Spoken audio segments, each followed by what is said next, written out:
Welcome to the S2 Cognition Podcast. S2 is the official cognitive evaluation in sports, from youth to pro, where athletes and coaches build to win.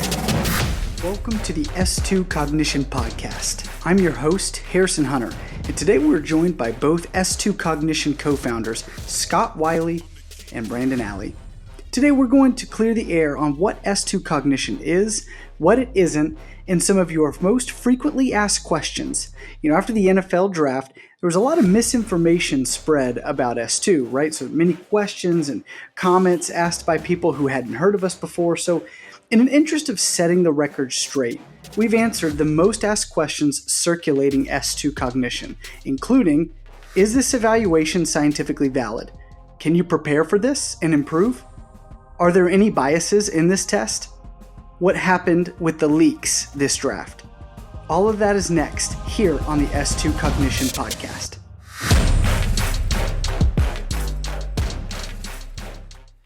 Welcome to the S2 Cognition Podcast. I've got both co-founders here, Scott Wylie and Brandon Ally. And with today's discussion, we're just going to walk through a few questions that have been sent in to us. Thanks, twitter.com, email, however people have been reaching out. There's been these questions that are asked, and we've not really had a chance to answer on our own platform. So thought it'd be a great idea to have both of you here, the two big guns, to talk through some of the most asked questions we've gotten. And first, we're going to start with Doug from Arizona. Scott, Doug from Arizona asks, is the S2 eval scientifically validated, and are there peer-reviewed studies to support the test? Yeah, that's a great question. That's a foundational question. If you're going to purport to evaluate split-second decisions in elite athletes, you got to make sure that what you're assessing, what you're measuring, is valid, it's real, it measures what it says it's going to measure. There's probably two ways to think about the validity of the S2 measurement tools and the tasks. The first is, whenever you measure something or you introduce a test, particularly a test of cognition, if you're creating the test from scratch, if you're inventing the test, there is a much greater burden to demonstrate all of these important properties, that it measures what you say it measures, it measures what you say it measures consistently, reliably, there's minimal practice effects. And so the burden of establishing validity is much greater if you're starting with a test or a task from scratch. So when Brandon and I assembled these tasks and created the S2 evaluation, we didn't create tasks from scratch. We actually reached out into the scientific literature, the cognitive sciences, the brain sciences, the neurosciences, and identified the best tasks, the best tools that had been studied for years, decades in most cases. Tasks that had been studied in terms of building and understanding that they measure very specific systems in the brain. Even studies of functional magnetic resonance imaging, brain imaging, to identify the different circuits, the different pathways that are associated with these cognitive skills, the effects of drugs, the effects of medications on these processes, sleep, nutrition, fatigue, stress on these processes. These tasks have been studied in terms of how reliable they were. If you take a test at time A and then at time B, is there consistency? These tests have been used in the medical environment to study the effects, again, of medications, pharmacological treatments, how diseases impact these cognitive processes, and treatments for those diseases affect these systems. So these are some of the most widely studied research. The validity underlying all of our tests is as good as you're going to find in the scientific literature. So to answer part of Doug's question, the validity of these tests is well established. Practice effects, test, retest, reliability, and they all pass a very stringent set of criteria that Brandon and I put together to make sure we're using the best of the best. Now, the second part of Doug's question, I'll let you answer this, Brandon. okay, these are well established for lots of applications. We understand these tools. We understand the cognitive systems. How have you established the validity for athletes, for its use in sports? Yeah, and that was really the first step, was we wanted to look at, are there differences between athletes and these populations that have been studied, right? So we're typically studying undergraduates. There's, as you pointed out, some of these tasks may have 5,000 studies just on the one task using undergraduates. But we actually thought athletes were a little special, right? Maybe these athletes can think faster and process information faster and that kind of thing. And so the first step was, let's assess athletes and let's look at it that way. And of course, Scott, you and I and colleagues have published on this, the differences between athletes and regular folks on our tasks, right? And those papers are well established. What we did, though, is we created athlete-specific batteries and databases for each of our sports. And so football, as an example, the first process we went through was meeting with coaches, meeting with players, meeting with front office folks to understand, are we capturing what you guys are interested in? Does it match up with the scouting profiles? And so we went through a 3-year period that we really tinkered with each task. We removed some, we put some in, we changed some to really make sure we were matching up with what the scouts were seeing. That was our sort of first criteria in football. At that point, we had built up a couple of thousand football players to where it is today, where we've tested thousands of elite college and pro football players in which we use to compare, right? But the next step was a little bit more objective. Can you find relationships to on-field performance, right? And those are one of the things where, to be quite transparent, we work with our analytics groups at our teams to evaluate this. And we've been in the NFL for 8 years now, and our teams are doing those analytics at a high level. Hey, do some of these measures predict on-field performance? Do they predict some of the PFF metrics, some of the telemetry metrics, those kinds of things? Yeah, we absolutely do that on a regular basis. We don't share those, and our teams don't often like sharing those. Well, Jaden from California is going to ask that, and he's not going to like that response, but we'll get to that later. Yeah. There's a reason they don't want us to share. Right, exactly. And so, given that there's some level of exclusivity, they're not going to share those things. And so what you've seen us write about in some of our white papers are some of, they're sophomoric type measures, career passer rating, interception rate, drop rate, things that we have access to that our teams don't have access to, right? And so, yes, we're finding relationships on the field, which I think are most important for us to say, are we measuring what we say we're measuring in football players in that context? Right. That's the hope, right? What I hear from this is you guys put together, based on what you found in the sciences, people that, to get through this criterion process is a huge process to get these tasks validated. Yeah. It takes years and years. Yeah. So Brandon and I have spent most of our careers as academics in major medical centers, running research labs. We've published on a lot of these and just how the brains work in general and how they break down with certain diseases.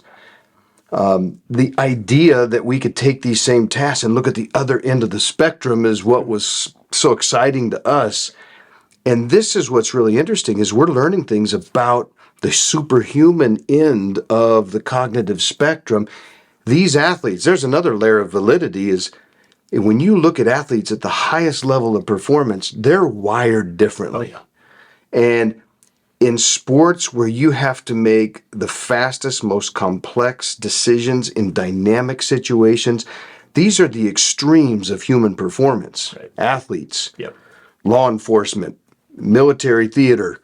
These are the extreme of human performance, and it is not surprising that the best of the best are just wired to see and process things. Yeah, and to put that into perspective a little bit, because we have seen the comment, so-and-so's leaked that he scored at the 97th percentile. That doesn't sound very high.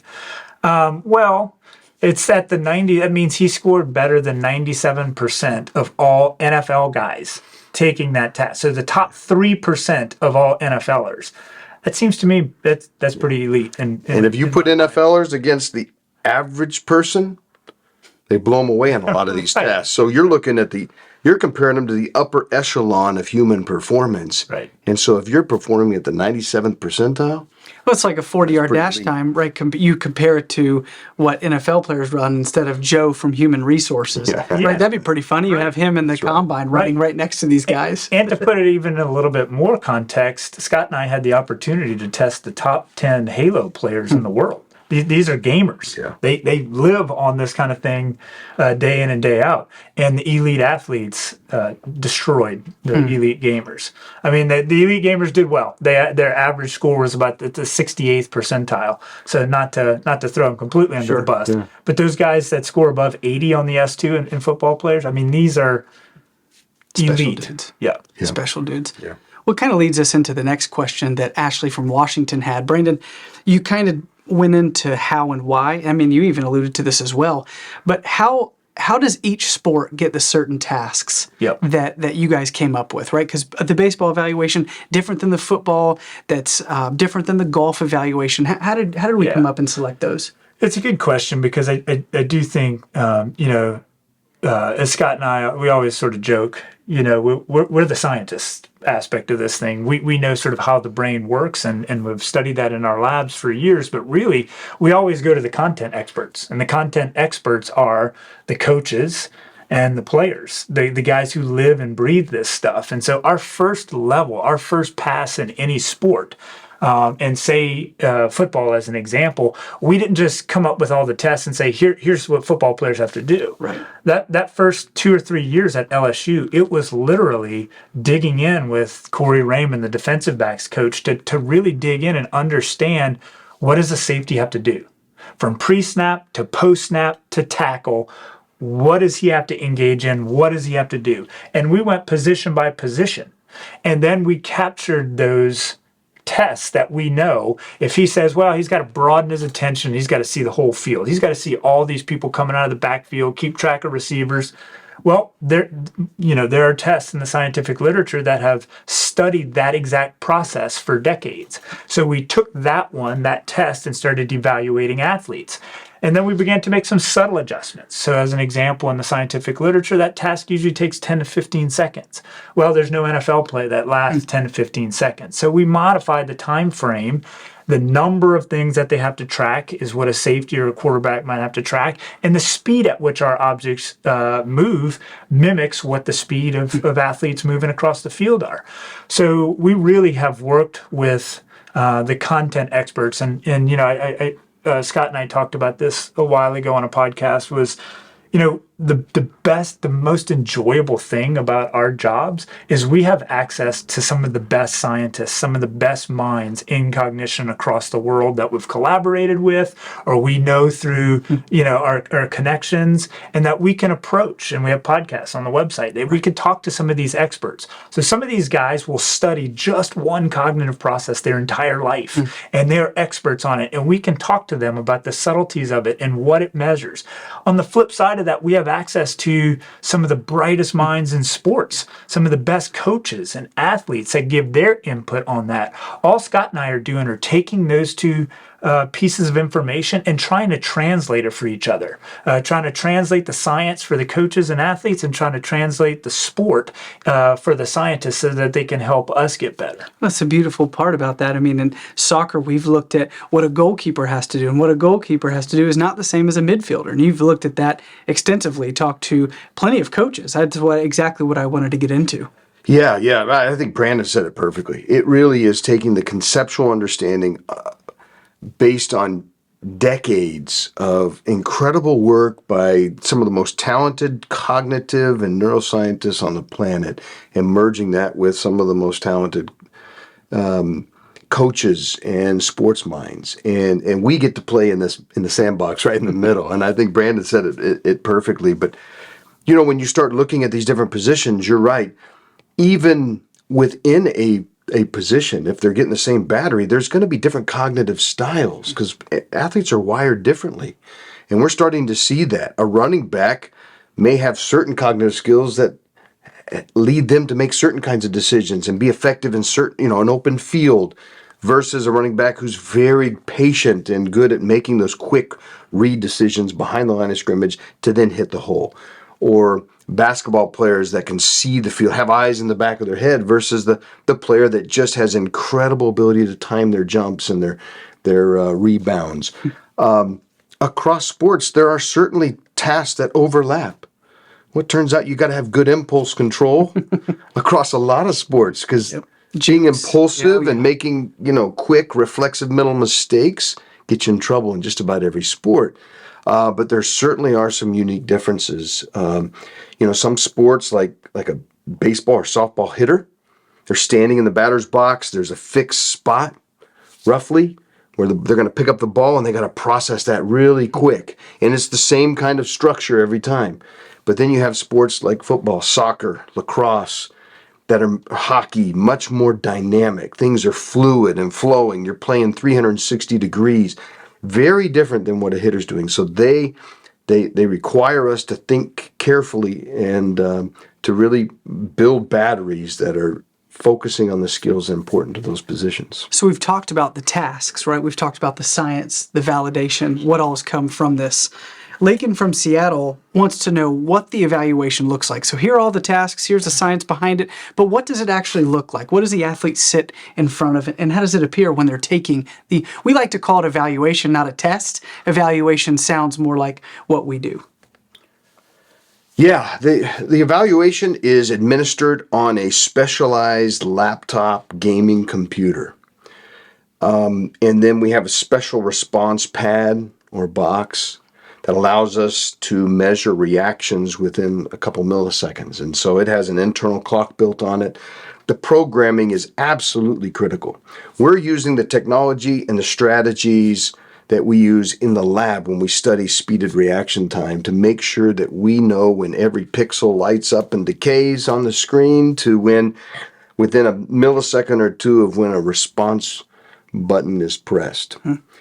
So it's on a computer. We're either presenting things fast, moving things fast, you're having to search through things quickly, or you're reacting fast, timing fast. We're getting you to bite on things.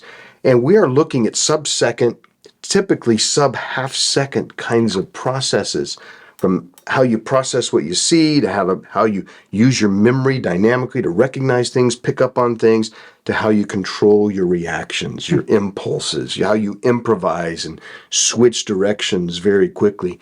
And so the entire task is, our evaluation is engineered around millisecond level precision. This is not your standard test.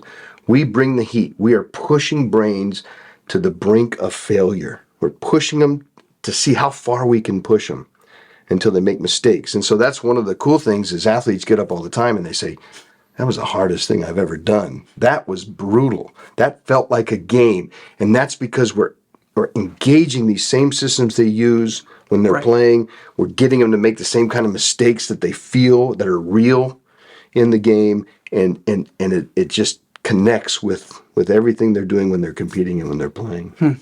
So to sort of wrap that up in a nice package that addresses some of the questions that I've also seen is, this is not paper and pencil, right? This is not a test in which you have time to reason through or think through.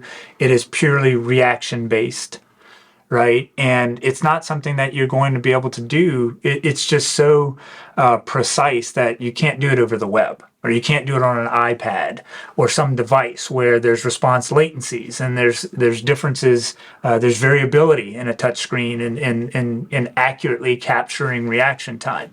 So it's really built for millisecond precision on things that we're asking you to react to, not think through. So it's completely sort of devoid of things like IQ and book smarts and test taking and preparation and that kind of stuff. I like that you brought up preparation, because that leads us right into my man Dion from Massachusetts wants to understand, can you prepare for this? That's his simple question. Can you prepare for something like this? Yeah, and in some of the media we've gotten hit with that. Oh, over the next 5 years, guys are just going to start preparing for it.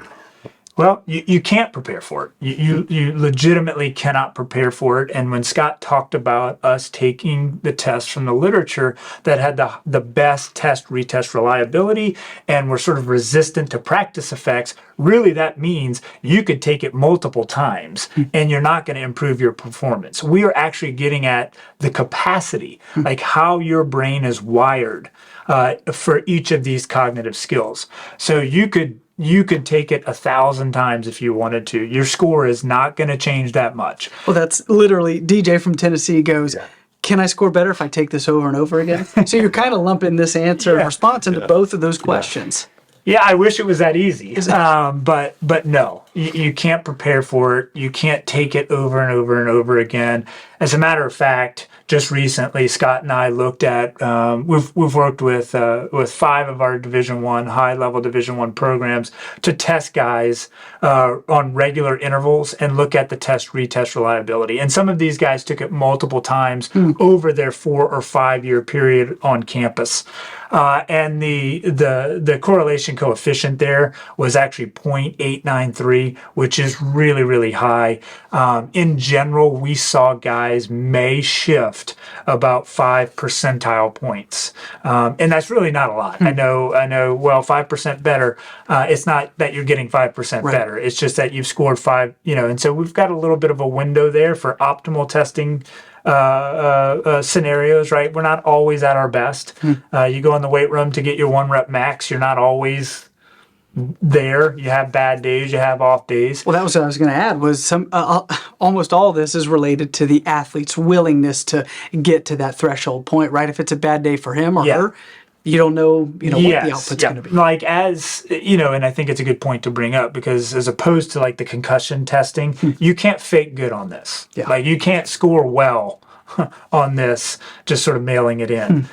In the inverse, we've seen a lot of times where just internally, we test and test and test and test this thing, but we have our own guys maybe giving 80%, you won't pass it, right? And we have our own built-in checks within the system to determine whether somebody's responding randomly, or they're responding too slow or too fast, and it doesn't allow you to move forward. It gives you a specific instruction. So really you have to have it dialed in.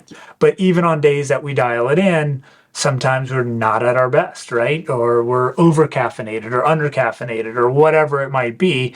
But in general, we don't see a lot of movement with guys who take it almost weekly for extended periods of time. And I think, Scott, you can echo those data in baseball too, right? Yeah, absolutely. So the retest characteristics in the general population for all of these measures is rock solid in the acceptable ranges. And we weren't satisfied with that. Right. We're dealing with athletes, and we did a retest in baseball with a 10 to 12 month window. So one of the things, if you're unfamiliar with retest characteristics, when you test somebody within a couple hours, couple days, couple weeks, that's generally what retest studies are done. So you got a short period of time, not a lot of time for interventions or development or any of these external factors, internal factors to intervene. We did it over a 10 to 12 month period, and they were at spring training and fall instructs, and we got them in this window. We didn't even control for time of day. We didn't control for when they were coming off for practice. We generally will work with our teams to say, hey, we don't need athletes who are absolutely wasted. Right. And so we have some restrictions in there and some constraints in there we put in, but the retest characteristics over a 10 to 12 month period were better in many cases on many tasks. All were acceptable. Some were better than the general population that had been studied over shorter periods of time. So, and I think that just is owed to the fact that we're dealing with these incredible processing machinery in these athletes. One of the last questions we received on like the validation piece, or a common one, is, and you answered this a little bit or alluded to a lot of this, the cultural or education biases that surround testing and how smart people are, and your education, the standardized testing. Can you allude, because some of those have cultural biases or educational biases, how does this not have that? Yeah, one, it's not intelligence. Right. Two, it's not correlated. These tasks are not correlated with book smarts, with educational attainment. And so we're looking at kind of the raw computing power. We've tested athletes from different countries, from South and Central America. We've tested athletes from as far as Africa and Asia, athletes over in Europe, and so we have a good sense. There is certainly, like in baseball, we test a lot of athletes that come from, for example, the Dominican Republic, and it is incredible. We have stations down there with our baseball teams, and they're testing and finding 14, 15-year-old kids who just have a genetic gift. They have this incredible ability to see and process things really well.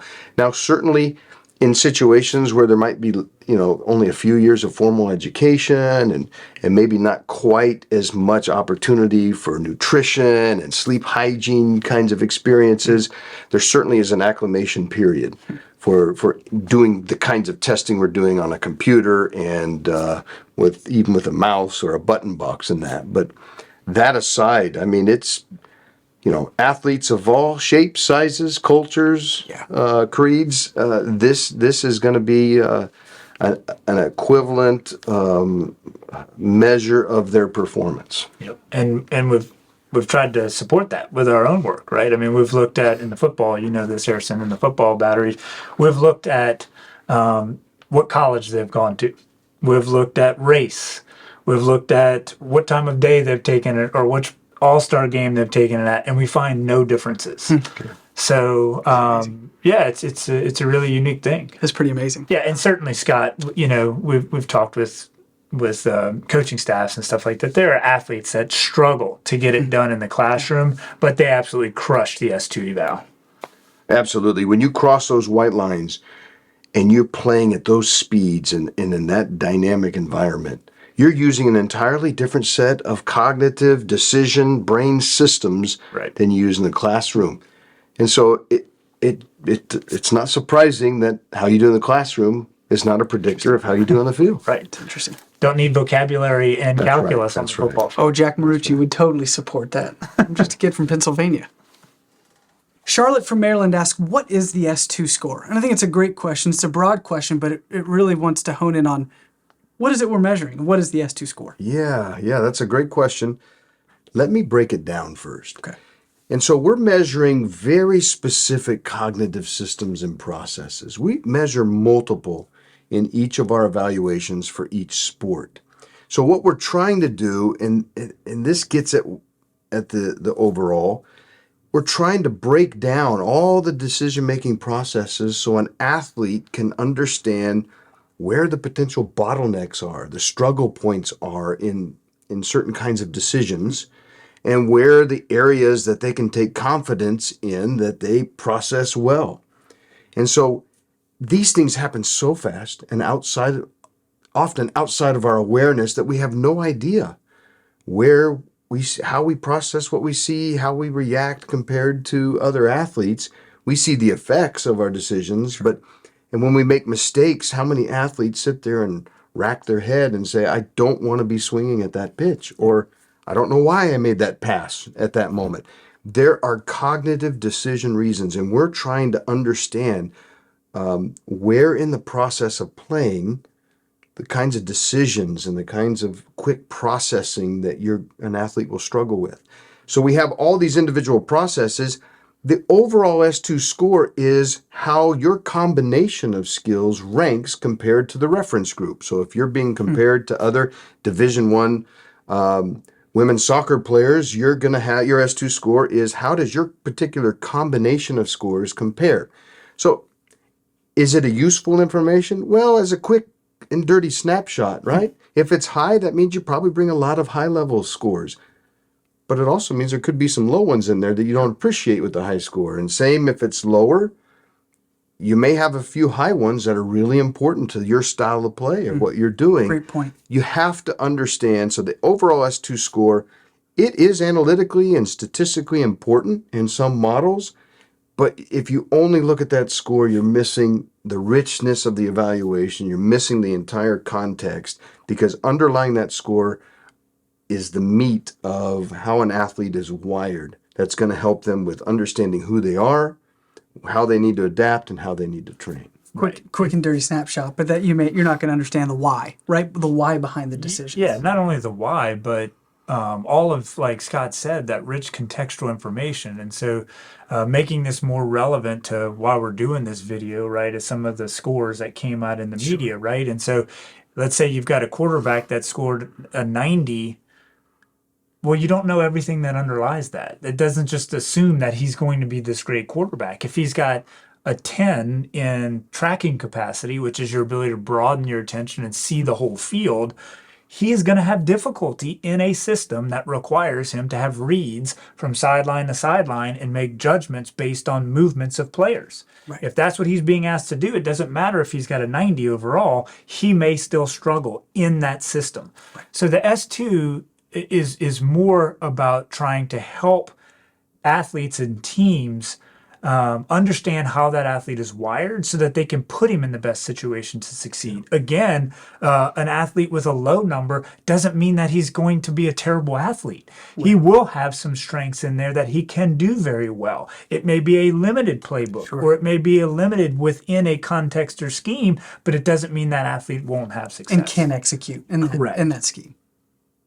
Back from break, Jaden from California is up next. How is it possible that a computer-based test evaluation accurately predicts on-field performance? Scott, we'll start with you. It's a great question. Yeah. It's pretty cool that it does. We can put an athlete in front of a computer screen, and we can flash things, move things, have them react to things, and fundamentally understand how their system works.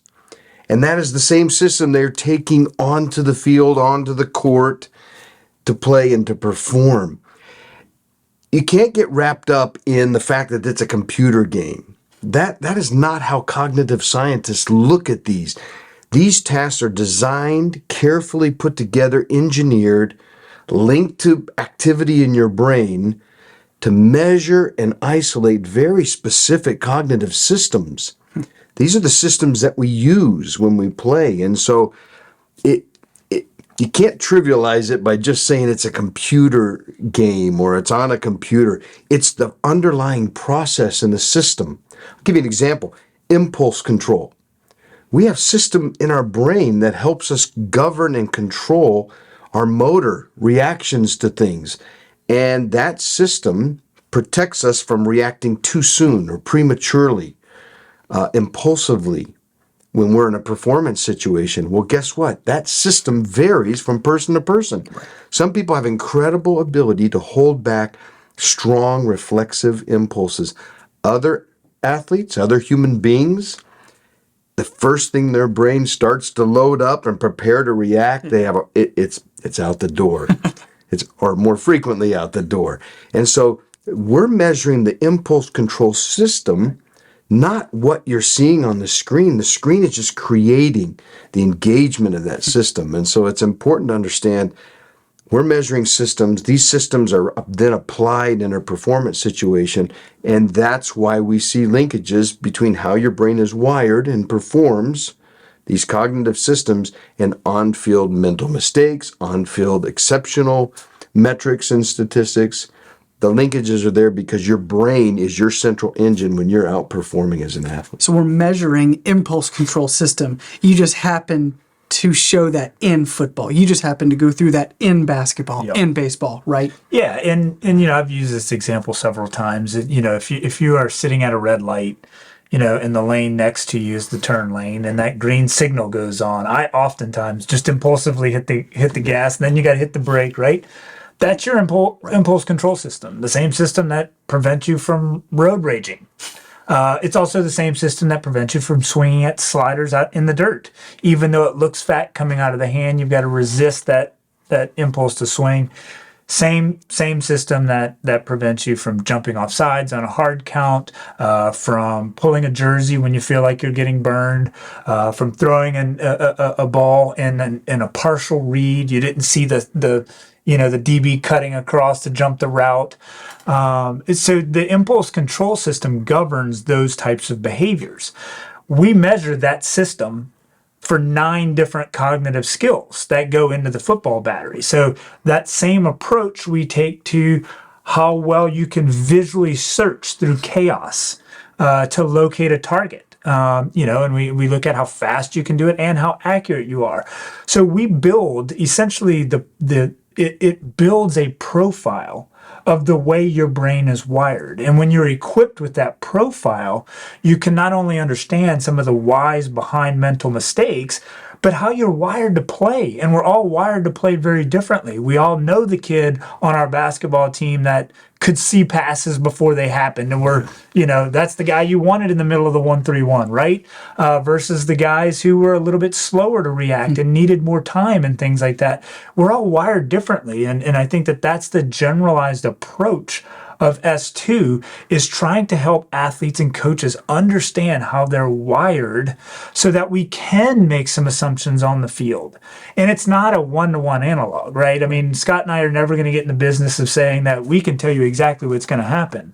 And we laugh at that all the time, right? There we have a task called perception speed that is able to determine how well someone is wired to see things that happen visually fast, process visual details of a pitch. It has been, in our Major League Baseball analytics groups, fairly predictive of certain velocities, guys that can hit certain velocities. But we do get asked the question, well, can this guy hit 98 miles an hour? Well, that's the situation where it's not a one-to-one. It's not this score tells you it's, if you want to know if he can hit 98 miles an hour, put him in a cage, throw 98 miles an hour and see if that happens, right? And again, that may not happen all of the time. Right. But again, it's just understanding how an athlete's system is wired, the capacity of that system, and how the pattern results is ultimately going to inform their play. Yeah, and I think that's a great example. And if someone struggles hitting 98, it may be a mechanical piece of it, may be a physical aspect, or it may be a cognitive, the perception speed. And so this is helping to reduce uncertainty, to get at this one piece of cognition that is critical. Here's another analogy. When you go into your optometrist and you get your visual acuity checked, you stand at a certain distance and you're looking at a chart with letters on it. And you say, well, how can that be a valid evaluation of how I see? I don't walk around out in the world and just see letters all over the place. That's not the intent. Right. The underlying process that gives the optometrist an understanding of your level of visual acuity that you then take out into the real world, and that has implications for how well you see things at night and at distances. And so that's essentially what we're doing. Right. So not getting wrapped up on these are like little video games. These are very sophisticated, years of science to understand and perfect. How do we set up a task to understand and to measure and to elicit a very specific cognitive system? So, well, that's a great point. Both of you touched on video games. Okay, so if you're a good gamer, are you going to do well on this evaluation? Yeah, great question. And there's been a lot of science to look at that specific question about like brain development. So we've got these young kids nowadays that are growing up playing video games. Does that mean that they're changing the way their brain is wired? Does that mean they're going to be great at S2 and subsequently are they going to be great athletes? All of those are very hard linear jumps to make, right? I think the scientific literature is showing that at one time we thought there was no relationship, but I think the literature is actually showing now that kids who play a lot of video games are more do better at visual spatial tasks. Now the chicken and the egg thing, and Scott and I have this talk all of the time, which comes first, right? Because we tend to gravitate to things we're good at, right? And so I played Fortnite for about 2 months of my life because it turns out I'm not very good at it. But had I been good at it, I might be like my 14-year-old who lives on Fortnite, right? So I think there's a little bit of that. We talked about a little bit earlier that we actually did test the 10 best Halo players in the world. And it would be assumed that given they play video games all the time, they would just destroy S2. And they did well on S2. They were in the average to high average range. They did not outscore the elite athletes, right? We also have athletes and we have front offices who say, my guy plays video games nonstop. He didn't do well on S2. Or the inverse. We have guys that play video games nonstop and he crushed the S2. Is there any relationship between there? I think, again, having some experience and exposure to reacting quickly, that will allow you to, that sets up the fundamentals of being able to perform in high reaction time frames. Does that mean that you can do it on the football field? Right. I don't think that linear jump is too far of a jump to make, right? Because again, look at me physically. I could be great at video games and great at S2, but I am not 6'5", 210. Subsequently, I'll have difficulty in the NFL, right? You've got to put it all together. Sure. Okay. Yes. So you're essentially saying, I mean, in either direction, just because you're a video gamer doesn't mean you're going to score well on the S2, and vice versa. Just because I don't play video games, I won't score well on the S2. That's right. And that's how it comes out to be the context of what we're doing. Absolutely. We've tested thousands and thousands of athletes at all ages, some of whom are video gamers, many of whom are not. And you can do just as well on S2 as not. One of the things I remember from testing those elite Halo players is how they responded after taking the S2 evaluation. They said, geez, this is like raw processing power. There is no advantage we have because they don't have a context. You know, Halo is a game. It has visual scenes. There's action-oriented reactions you have to make, and you learn those reactions and how to use the controller and how to navigate in situations. There's a context to their development and their training, and when you operate in those kinds of contexts, often you probably do either have skills in that context, in the visual spatial, or you probably enhance it if you're doing it at a very young age. But they were amazed at how it stripped away all of that context and allowed them to really see how raw their skills were. And I would say this: I think it would be super cool to have some of the best gamers do some kind of a big athletes versus gamers challenge. So if you're a gamer out there and you want to bring it and do an ultimate competition to see who's got the maddest cognitive skills, who are the baddest processors on the planet, I think reach out to S2. We'd love May have to get Mr. Beast involved, and he can reach out to somebody. That'd be fun. Yeah. Would be. You guys have actually alluded to this a lot throughout, but I don't think it's been answered in one succinct question. How are the teams using this, right? We've thrown many examples out. How are teams using this, regardless of sport? Yeah, and, you know, the football example is just fresh because of everything we went through. And you know, the score leaks that came out, leaked out one number, and yes, no decision. Well, you shouldn't take this kid because he scored low. You should take this kid who scored. That is so far removed from, A, what we've built, but B, how teams use this, right?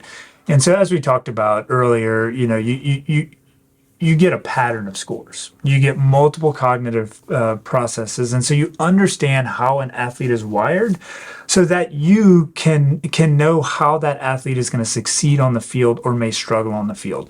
And so we literally sit in draft meetings for hours. Sometimes some teams, it can be 20 hours prior to the draft. And the first question we always start with is, what is the role of this player that you're looking to draft here, right? And it could be a defensive back, right? But there are 7 different types of defensive backs.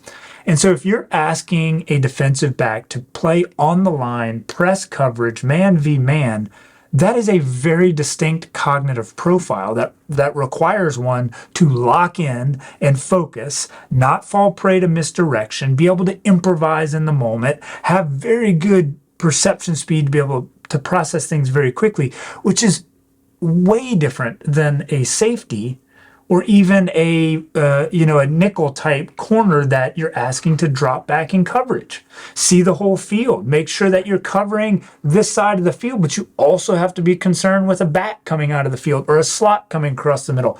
Those are different cognitive patterns. They're wired differently.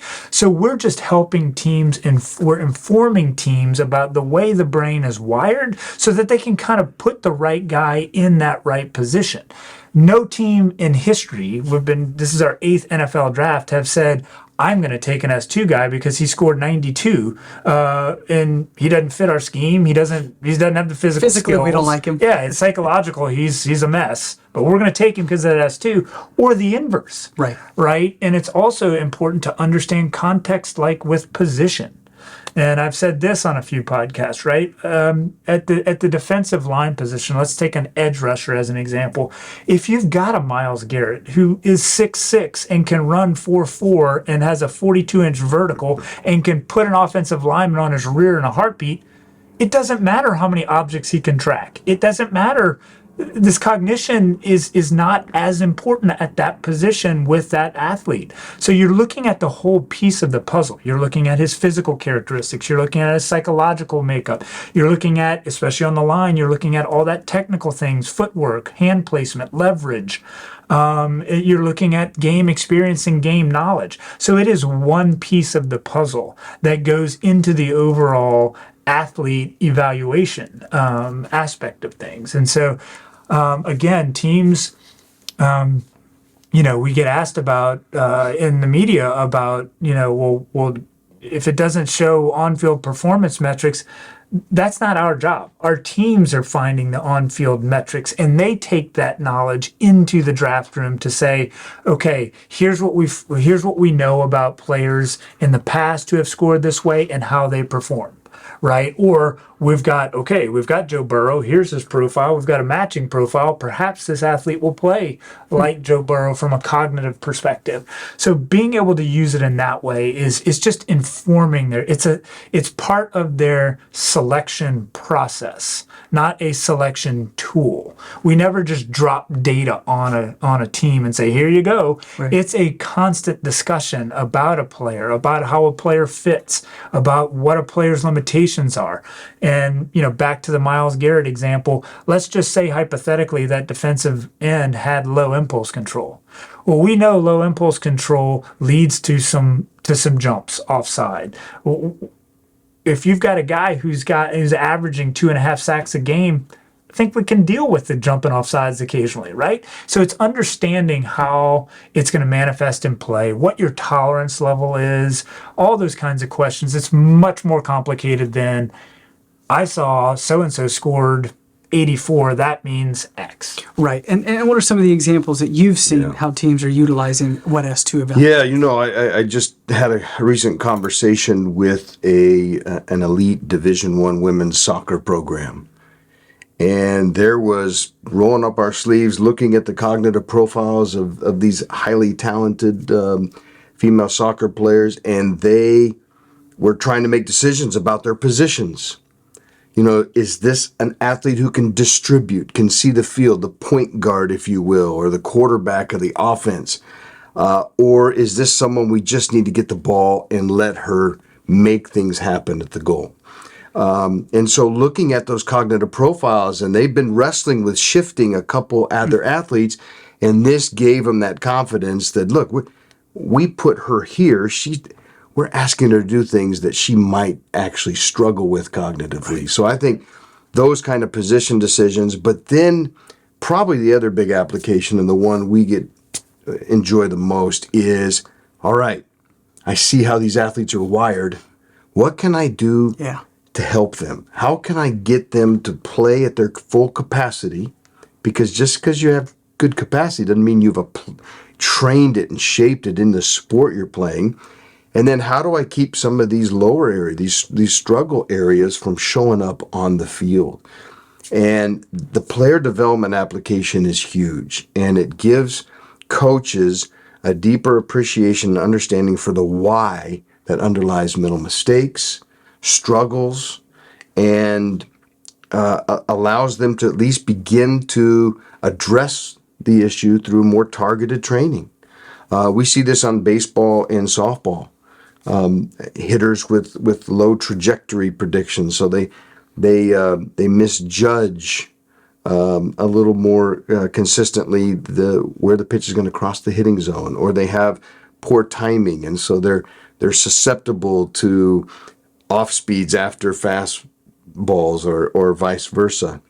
How do we begin to help an athlete develop those skills, either adapt their strategy or their approach, or directly train these systems? And there are ways. That's the cool thing about starting with systems that we know a lot about, is because we know how to challenge them and to train them and to push them around. And our big thrust is doing it on the field, doing it in play, smarter cognitive drills on the field, on the court, keeping the bat in the hand, the ball in the action in the drill and in the concept, and then adding more cognitively informed drills and pushing them so that these are more likely to transfer into the game. Well said. Madison from Texas. Why can't you guys release scores? We can assess the validity of the product if you just let us see who scored high and who scored low. Yeah, that's an interesting question. Part of this is in the way that we came about. We did originally start at the college level, and that was our mission, was to help build better athletes. Well, as scouts started coming around college buildings, they saw this as a scouting utility, that's something that they could use in their scouting process. And it started out really small. In both pro football and pro baseball, it started out with a very small group of folks, not only to take a 3-year period just to make sure of the validity, make sure that we're measuring what we're measuring, make sure it's matching up with performance, and their analytics groups really digging in and understanding it. But they wanted to keep it relatively small and just expand slowly. And so we've kept exclusive arrangements with these clubs. It started out with one team in every division and is currently now in pro baseball and pro football and 2 teams in every division. And that's to allow these teams to have that level of exclusivity, to have that edge over other teams who don't have the scores. So the reality is that not only is it exclusive to them, but it states specifically in the contract that we are not allowed to discuss scores. Right. So we can't talk about scores. We can't release scores. We can't talk about specific players.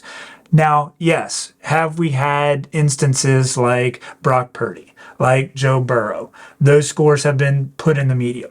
There are a couple of examples that are different in nature.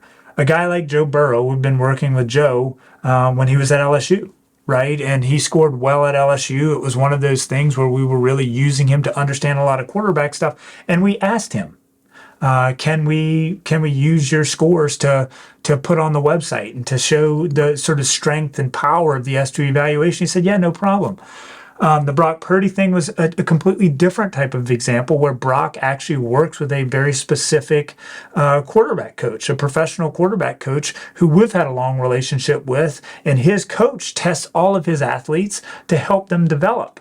Well, when Brock was having a lot of success, his quarterback coach said something in the media about the way he scored on the S2, and so that kind of spun out of control. So we don't actually discuss scores, we don't leak scores, we don't talk about scores.